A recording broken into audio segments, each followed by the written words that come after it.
Hello, and welcome to today's episode of the Reach Your Ultimate Potential podcast. Today, I need your help. I'm going to explain some things that I've been thinking about, that I see with my clients, that I see in the world. And it's actually a model that I've developed, and I would love your help. If you allow me, I will use this time to practice saying what I want to say about the model, sharing some stories and explaining how it works. It's still something in progress, okay? So I would love to hear from you what makes sense, what may not make sense, or maybe you can add some stories. And I'm like, oh my goodness, with your model, this is how I see things differently, and it's amazing now. I literally just got off a call with my coach and shared some of this, and so this is something that I want to share with you. So I'm asking your help and your permission for me to be vulnerable and share these things with you. With that, here we go. So here's my model, all right? In one order, it starts with your identity, how you see yourself and how you see the world. Then it goes to your beliefs based on how you see yourself and how you see the world. That's what you believe about the world, whether it's fair or unfair, or if you're successful or not, right? After that is your thoughts. These are the stories you tell yourself about how you see yourself and the world. Man, this sucks, or oh, this is amazing, or oh, they have it better than I do, or whatever the story is that you tell yourself.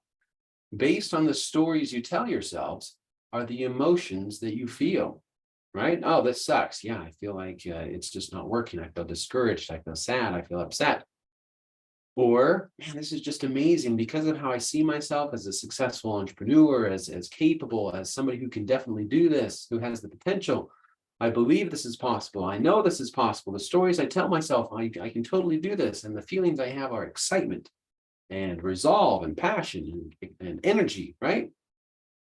All of this leads to behaviors. Because I think and feel this way, then I do the behaviors necessary to align with my identity of being a successful entrepreneur, for example. So I make the calls, I do the sales calls, I do the marketing, I put forth the effort, I wake up on time, I attend my meetings, I do the networking, whatever it is. All of these behaviors are done to get to the results that I want and the results that align with the identity I give myself. So I see myself as a successful entrepreneur. The results I desire are to make this much money, to have this many clients, to spend this much time working or with family, to have this balance. Whatever the result is that you want aligns with the identity you have for yourself, whether you know it or not. So that's one direction of the model. Here's the other direction of the model, which is actually more often how people see it. We start with results. We say, okay, I'm now an entrepreneur, or at least in that world. And the results that I want are, hey, I see somebody on social media making supposedly six figures. Great. That would be amazing. I would love to do that. That'd be so cool. And so you see, that's the result that I want. And then you start to implement behaviors to try to get that result. And you say, right, well, if I need to make six figures, maybe I've never made six figures before, or sure, maybe I continue to do so. Now I want to increase the money that I make. So what behaviors do I need to do? I can study them from my book. I can hire a coach to tell me some things to do. I can talk to friends. I can look at social media and, okay, have some ideas of some behaviors. And then I can get to work and I can work 60, 70, 80 hours a week doing the sales, doing the social media, doing the marketing, doing all things that I need to do. And that may lead to the results. Very well could, but it's not a guarantee. You could put in the 80 hours a week and it's just not getting you the results that you want. And so you go to the next step of emotions. If the behaviors are there, then you experience the emotions of excitement and fulfillment and success and everything else. But in this order, your emotions are dependent upon the results that you're getting. If I do have the money, then I am excited. If I don't have the money, then I'm not. See how that works? In this way of the model, then we're completely dependent upon the results that we see or that we believe that we have. The reverse applies as well. Sure, I'm making the money. Wow, this month was amazing. This quarter is looking amazing. This year was so good. Therefore, the emotions that I feel are excitement. This is amazing, cool. And then we take it another step further. Our thoughts, the stories that we tell ourselves, the conversations we have in our minds. I mean, you're all familiar with it. You all do it. But in this order, the emotions are excited because of the results that you're seeing. So the thoughts are, hey, this is working. I can do this. I'm so happy to be in this world of entrepreneurship. I'm happy I made this decision. It's all working, everything else. And then you keep going back in the process. Because of these results, I believe I'm successful. Because of these results, I am a successful entrepreneur. The identity, how I see myself and how I see the world. But again, this way of the model, you're fully dependent upon your results. Because say last month you met your goals, your results are there, it's amazing. Hey, life's great. You see yourself as great. The world is amazing. Everything's working to your favor. You believe you can, you think you can, you feel good about it, and everything's working. But what about when you have a slow month? What about when the results are not there? Then what happens? If your model is based in this order, then it can crumble. Last month, you were on top of the world, making the money, having the results, having all these things, feeling good. This month, you do not have the results. You don't know why.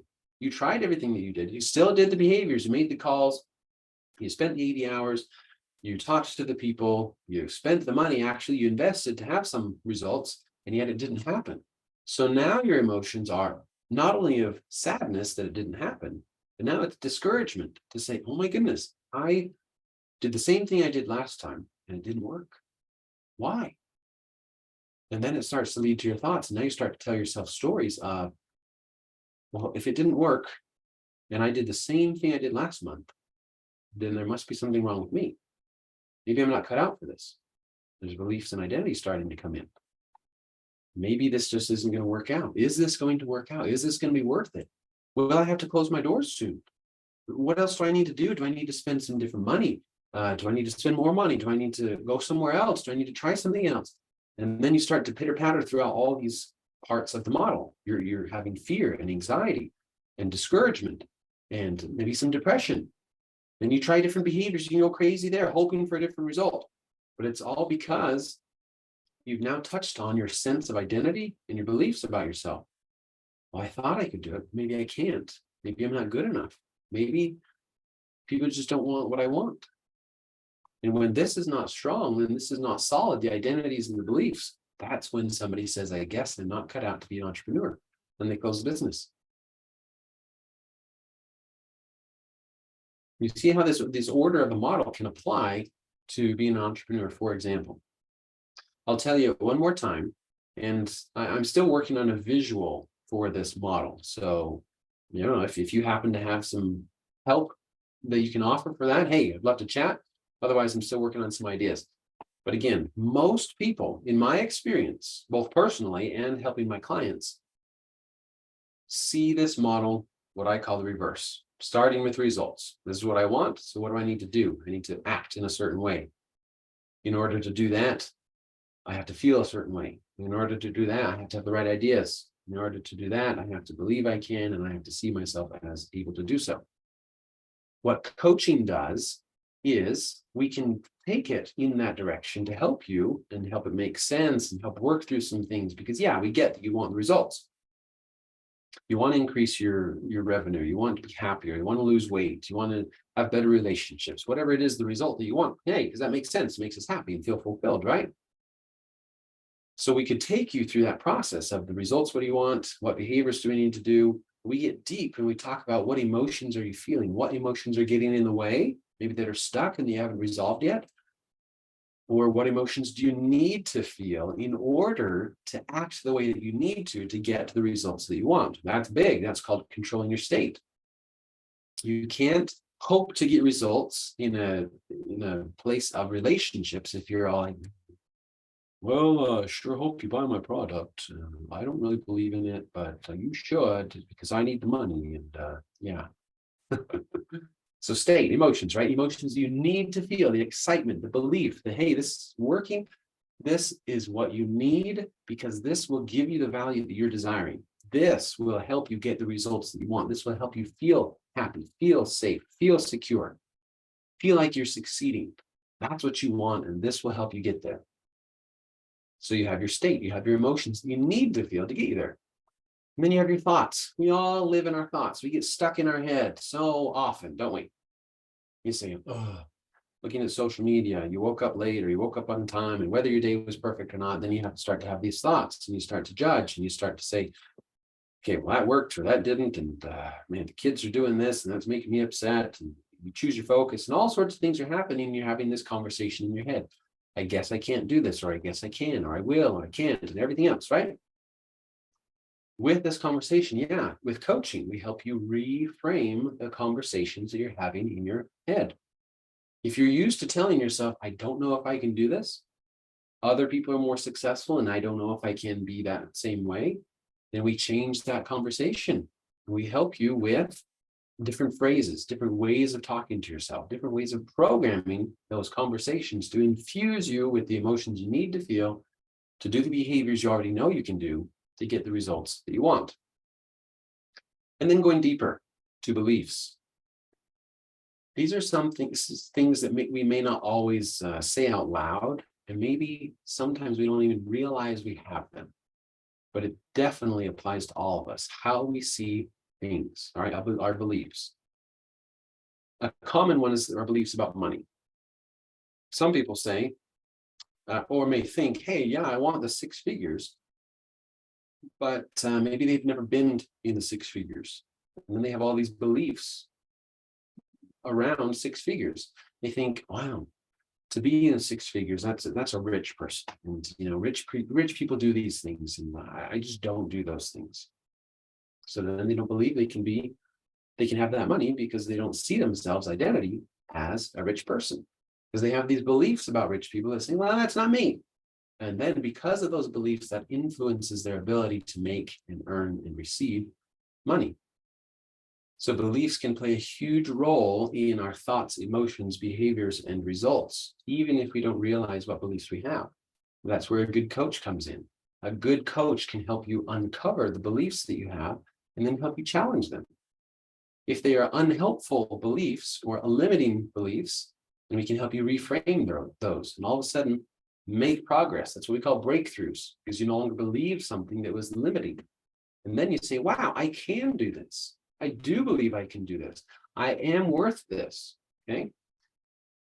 And finally is identity. Again, here's an example that will help you understand what I mean by identity. Again, identity is how you define yourself, how you see yourself, how you label yourself. I'm successful. I'm anxious.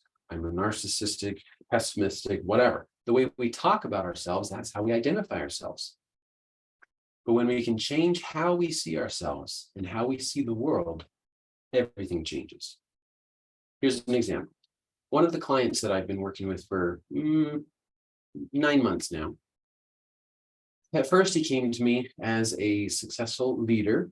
In fact, he's being promoted into an even higher role in his company. He first came to me talking about, hey, I'm just struggling with work-life balance, and I have this side gig, and I've just lost the fire. I used to be motivated, but now I want to be motivated. I want that fire back because I want to grow my side gig. I'm doing okay in my business, but I'm not super happy with where I am. And I just want to make sure that business is going so that if I end up leaving this job, that my family's taken care of. Great. So we talked through that. We got his fire going in one session. He's like, oh my goodness, I've been needing this for months, and here it is. You did it in 30 minutes. So we got that fire going. And then throughout the sessions, we talked about his side gig and how he wanted to grow that. And we talked about his work and what he did or didn't like about it. And long story short, after we made progress with all those things and we built this relationship, then he finally admitted to me that he had a drinking problem. In fact, he had had a drinking problem for years. And he was finally to a point, he reached a point where he said, I have to change. My dad was a drunkard. He lived on the streets. He wasn't there for us. I don't want to be that way for my kids. And he's realized how if he continues down this road, he may do a similar thing. And he doesn't want that, does not want that at all. So we worked together and said, all right, well, let's help you get sober. Let's help you get sober and stay sober. And so we helped him all the way through this process, through the different results, behavior, the emotions, thoughts, and made some great progress. He even talked about his beliefs regarding his dad and about his ability to do something different. But it came down to his sense of identity. After we were working together, he himself, without me putting the words into his mouth, he started saying, my old self, my old way of doing things, the old me. The old me would drink, the old me would do that. But I don't do that anymore. He's already naturally seeing himself differently, giving himself a new sense of identity, if that makes sense. So then in his world where he's now 9 months sober, he can say, yeah, the old me would have gone and drank and everything else. But the new me, I can address my emotional needs of, say, the need to be social, the need to be connected, the need to have fun and make friends, or whatever. The new me can do those in many different ways. I have more options of behaviors to help me get there, instead of the old way that says, well, in order to get that, I have to go drink. Because he sees himself differently, here's the power of it. You no longer have to have this conversation with yourself that says, I don't want to, or it's, I know I shouldn't, but hey, or yeah, I can't. Those three conversations go away with a new identity. The new identity says, I don't. It no longer, it doesn't even make it to the part of having a conversation in your head, because it's like, that's not me. I don't need to address it. I don't need to consider it because that's not me. There's the power of a new identity. When we can get there, all of a sudden everything else changes because we see it as no longer an issue. If we can give ourselves an identity of being a successful entrepreneur, for example, then all the fears of, oh, will this work? Can I do this? Am I good enough? Everything else. No, that doesn't exist, because it's like, I know I can, because I'm a successful entrepreneur. And I know that I can do everything necessary to give me the results that I personally need, that align with my identity, that help me with my family and everything else that I'm looking for. Let me give you one more example. Probably a story that you've heard before.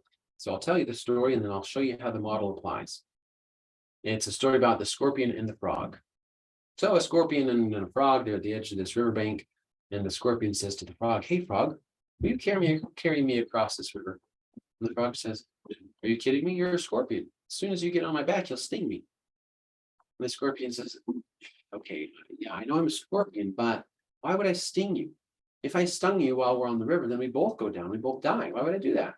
And the frog says, oh, yeah, okay, that's a good point. I'll give you a right. So they're crossing the river, and all of a sudden the scorpion stings the frog. And as they're going down, the frog says, scorpion, why would you do that? And the scorpion says, I'm a scorpion. That's what I do. So a lot of people, if we're looking at it from the reverse model, and we say the results they got, they both drowned. Why? Because the behavior, the scorpion, stung the frog. Well, apparently the scorpion can't change. Scorpions can't change. Scorpions, by definition, sting others, and they hurt people. They both die, and it's just a problem.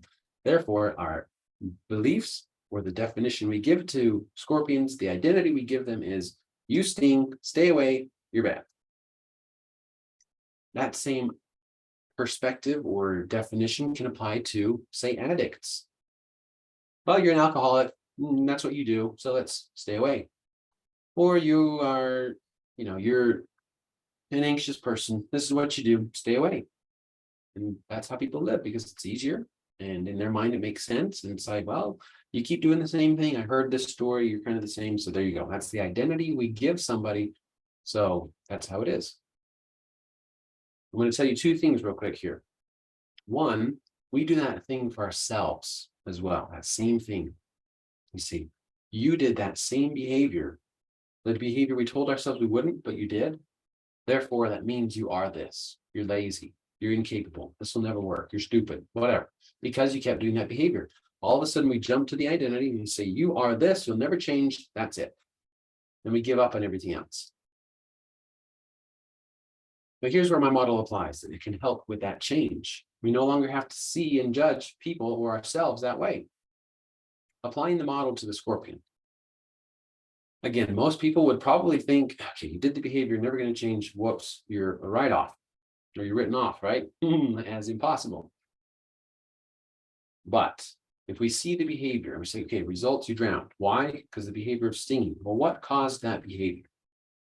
We think of the model of the emotions. What emotional need caused this behavior of stinging? when logically he knew that if I sting this person, we're both going to die. I told him I wouldn't. I had this conversation in my head, but yet I still stung him.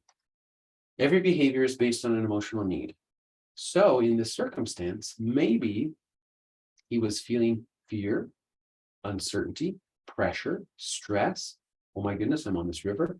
In the past, I may have done this. I know other scorpions have done this. I told them I wouldn't, but I kind of want to because, I've done it in the past and I like the feeling of stinging and whatever. And so he has these feelings, these conversations, and he doesn't like to feel fear. He associates excitement with stinging. And so he says, well, in order to avoid fear and not feel stressed, but also to feel a little good, I'm going to sting him. Okay, and that happens. It happens so quickly, we don't even rarely think about it. And you heard how the thoughts were in there a little bit. And the beliefs about himself, I do that, and it feels good, and other people have done it. And the identity is, yeah, I guess I'm a scorpion. But we had to change that. So we understand now the emotions that led to his behavior of fear, desire for excitement, some stress, the thoughts that led to it. Can I do this? I'm certain. I want to change, but I don't know if I can. That conversation that was happening but wasn't really working. Anyway, so I explained that. So when you understand your emotions, then you can do something about it. You understand, oh, I want to be excited. I don't want to feel stressed. What's something else that I can do? Now, the best way is to figure this out before you're on the river on the back of the frog. Otherwise, you're in the heat of the moment, and it's very hard to change behavior at that time. But if you can do it beforehand through coaching, through practice, through other things, then you can say, yeah, when I feel stressed, what triggers my stress? Let me understand that. And then when I feel stressed, how do I normally react? How would I like to react? Give yourself a different option. How can I meet that same emotional need of desire to be excited and to avoid stress? How can I meet that same thing but with a different behavior? Maybe I can have a conversation. Maybe I can sing. Maybe we can play a game as we're crossing the river. Again, I'm still using the scorpion and frog example, right? You can apply it to your own life. What else could I do to feel how I want to feel? Because again, we're emotional needs and we act based on our emotional needs. We're emotional beings. Going back is the thoughts. It's the conversation we have inside our head that leads to the emotions that we feel, that leads to the behaviors that we have. And so the conversations we have with ourselves. Here we go. We're on the river. Oh my goodness, that's some fast water. I'm not a good swimmer. I don't want to drown. Now I'm feeling stress. I sure miss when I was feeling safe and secure and excited. I would really love to do that, but I can't because look at the water. It's running really fast. I don't know what to do. And then you lead to some sort of behavior that changes this. You have to change your thoughts. Change your focus. Okay, if the river is scary, then one, maybe I don't need to look at it. I can look at something else. Or two, I can learn to redefine that. Say, how beautiful are those rapids? Look at the white water. I'm so glad I'm not there. But now I can appreciate the beauty of what it is. And now I'm safe with people that support me and that we're going in a safe and better direction. Different thoughts. And this all comes from a belief that I can do this. That comes when you surround yourself with people who are succeeding and who see themselves, identity, as different, as able to change. That's why, for example, in Alcoholics Anonymous, that it works so well because you surround yourselves with people who can say, I no longer do that. That's not me. I'm recovered. I'm a different person. Okay. I even heard that, in the past, people would say, okay, I'm a recovering alcoholic. That's still a limiting identity, in my opinion, because we're still associating recovering alcoholic with us. But if we can say something like, I am now a successful father. I have a beautiful family. I have self-control. I am a warrior. I'm a son of God, right? Those new empowering identities leaves the old behavior in the past. With that identity saying, I don't do that. I don't have to be tempted. I don't have to think about it. Then I can cross the river like this, saying, hey, sure, I might look like a scorpion, but I know that I don't do that old behavior. I want to cross the river. This frog is going to help me with it. I can do so. I've made my promise. The thoughts inside my head are, hey, beautiful water. I just need a way across. Frog's great. We have something in common. Let's go. Awesome. Emotions. Man, this is a pretty cool ride. Look at the beautiful rapids. And thanks for being with a friend. And we're having some good conversation. And the behavior is, You acted the way that you knew you should, that aligned with your identity. And the result you got is you safely crossed the other side, and you had a good relationship because of it. I could go on with the examples, but I've given you a number. So thank you for allowing me to just go through that. I would love your feedback, how this makes sense, maybe some other stories that now that you've heard the model, you can say, oh, how does this apply? Or, oh my goodness, I see how this applies. And let me tell you, this works for so many people. It applies in so many ways. And I would love to help you see how this can apply in your life, how you can get different results by doing the behaviors that you should do, or maybe some different ones, by feeling the way you want to, by having better conversations, by changing your beliefs, and by having an empowering identity. That is the model. So again, I'd love to hear from you. I'll leave my email in the bottom as always. And thank you again for listening to this episode of the Reach Your Ultimate Potential podcast. And we'll talk to you next time.